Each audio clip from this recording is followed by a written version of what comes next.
Dog keeps going to police station, and detectives want to know why.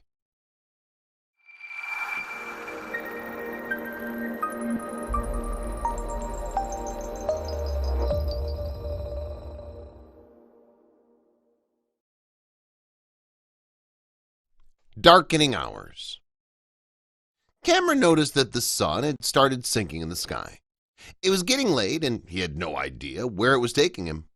He had been following the dog for miles before they stopped in front of a house he didn't recognize. The detective didn't flinch when the dog barked, nor did he flinch when the dog opened afterward. But he had to steady himself for what he saw next. Hot Arizona day. The Arizona sun was harshly beating down in Tucson. Thankfully, the police station had air conditioning.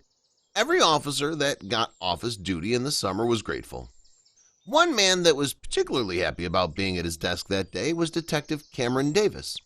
He was busy cross-referencing evidence from various crimes, trying to figure out any commonality between them. But he wasn't prepared for an unexpected visitor that day. An ex-canine handler. Cameron had worked in the Tucson Police Department for 10 years. He made his way through the ranks over the years, starting as a rookie cop.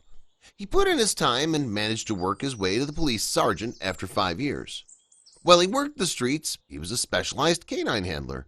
He grew to love the German shepherds while he cared for them and made sure they were in good shape for the tasks at hand. But he had no idea how valuable that skill would come in after being behind a desk. A detective. After 8 years on the police force, Cameron finally became a detective. He willingly traded in his more action-packed lifestyle as a sergeant for a more methodical role at the precinct. As a detective, he spent a lot more time behind a desk, something that was especially grateful for whenever the Tucson summer came rolling around. But then he was notified that a strange guest came walking through the doors. A dog. One hot summer's day, a dog randomly strolled into the station and sat on the precinct floor. Cameron would be lying if he said he wasn't surprised, but then he thought of the same reason he was indoors. Was it to get away from the Arizona heat? Surely a thick-coated dog would prefer air conditioning over being outside, but that didn't explain everything. Why was he coming in? The dog seemed to want to tell him something. He would jump up onto the desk with his front paws and stare at them. He'd sometimes bark and curl up into a furry ball on the ground. He was definitely there for a reason. This is where Cameron's experience as a canine handler would come in handy. But he had no idea how unsettling the truth would end up being. Checking outside the station. Cameron bent down and scratched the canine behind the ear. "What is it, boy? Where's your owner?" He looked around the front lobby and peered at the open glass door. He decided to start an investigation for the benefit of the dog. He walked towards the door and poked his head outside. He looked left and right. The only cars in the parking lot were his and the other officers there. There also wasn't anyone nearby, healthy or injured, but he'd soon find a break in the case.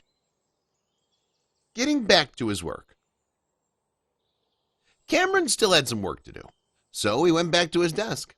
If the dog was there at the end of the day, he told himself he'd try to find his owner. He still had some evidence to look at, but thankfully, all of it took place in the precinct. He studied some more documents and checked the clock every hour. By 6 p.m., he was ready to check if the dog was still there, but he'd be surprised by what he'd see. Gone. Cameron packed up all his work and put it in his leather satchel. He'd always bring his work home with him just in case he thought he might get any breaks in the case while he was lying in bed. He put on his jacket and walked toward the door, expecting to see the dog.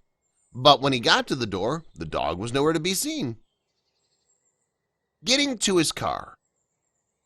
Cameron walked to his car in the evening breeze. The sun was now setting, and thankfully the heat had died down. He got to his car and put his satchel in the trunk before walking over to his driver's side door.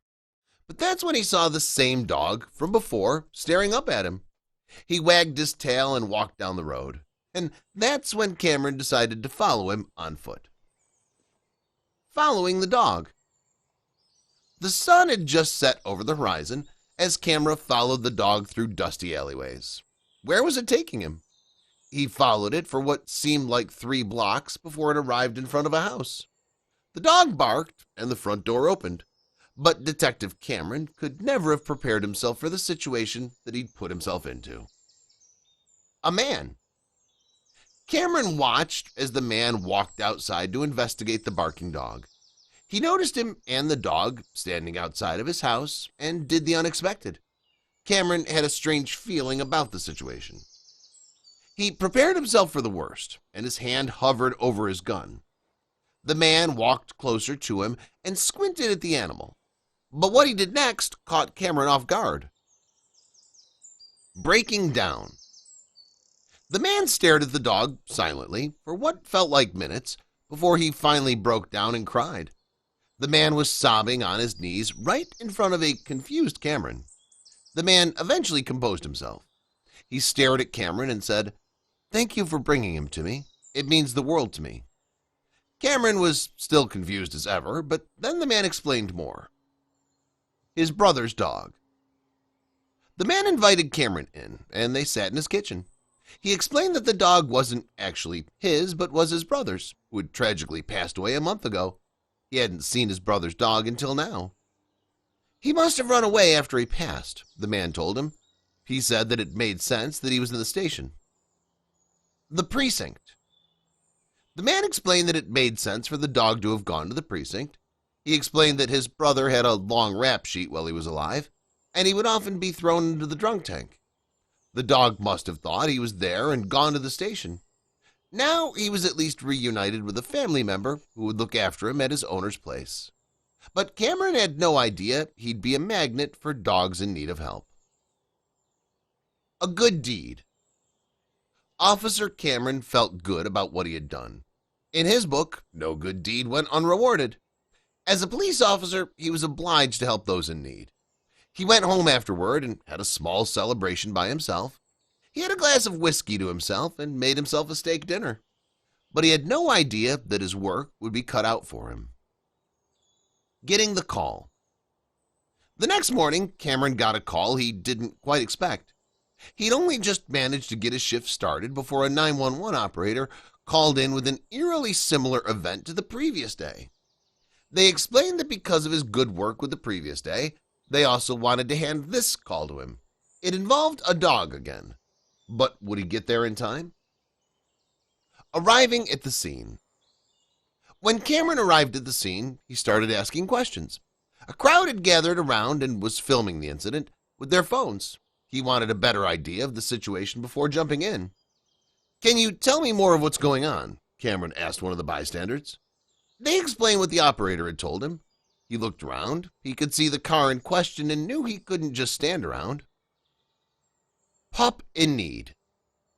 He slowly approached the car. Thoughts of the dehydrated dog ran through his mind from just the day before. He wouldn't let this one down either. By the time his backup arrived, the pup had needed help desperately. The Arizona heat had reached 80 Fahrenheit, and the car could even reach the hundreds if left back for too long. Things didn't look good for them. Getting inside the car. The police didn't hesitate. They didn't have much time to wait.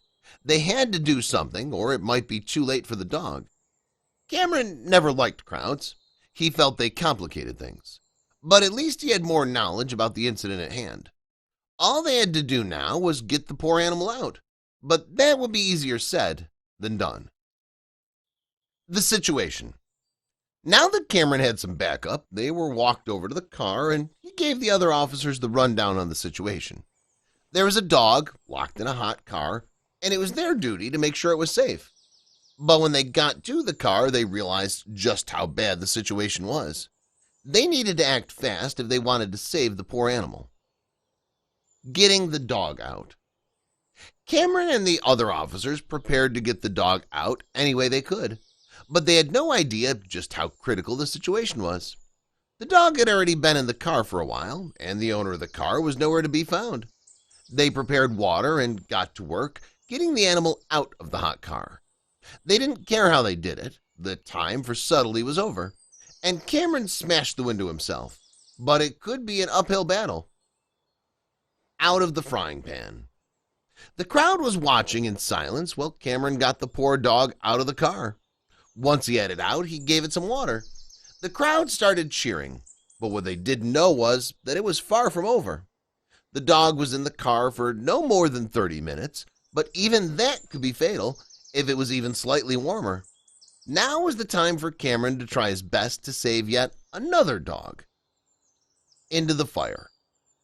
Cameron shook his head to himself and once again thought about how he hated crowds during operations like these. The crowd was celebrating, but a lot of work was still to be done. The dog's health was still critical, and Cameron had to work hard to make sure it would be all right. He would make sure that he would survive. Giving him the best care. Cameron knew that he could only do so much. He decided that the best care the dog could get was from the American Society for the Prevention of Cruelty to Animals, or ASPCA.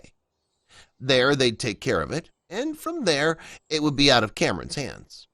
No owner would ever come forward to try and get their animal back. In Cameron's opinion, if they left it in a hot car, they didn't deserve to have an animal. The dog received great care and recovered well. There was just one more thing for it: adoption. The dog was now back to its former health and was a lovable pooch. There was no reason that anyone wouldn't want to adopt him. It was a miracle that Cameron acted fast and arrived on the scene when he did. Now the dog just needed a home. But no one could have anticipated that there was already a prospective owner looking. A new home. One of Cameron's colleagues, an officer on the scene, decided to adopt the pooch. Now that Cameron knew the pooch was part of the PD family, he was beyond happy. He knew nothing bad would happen to the dog again. The grateful dog even got to visit the police station from time to time, where Cameron got to see how he was settling in. Reassuring words. Cameron's colleague even had some reassuring words to say about the dog now that he was in her custody. "This pup will never be neglected again," the NYPD 19th Precinct said on Twitter. "A month ago, this sweet doggo was rescued after his owner left him in his hot car for hours. Yesterday, one of its rescuers, Officer Maharaj, adopted him. Thank you, ASPCA, for taking such good care of this lucky pup." Following. The officer in question soon realized how big her post had gotten. People worldwide quickly fell in love with the rescued pooch, just as she did.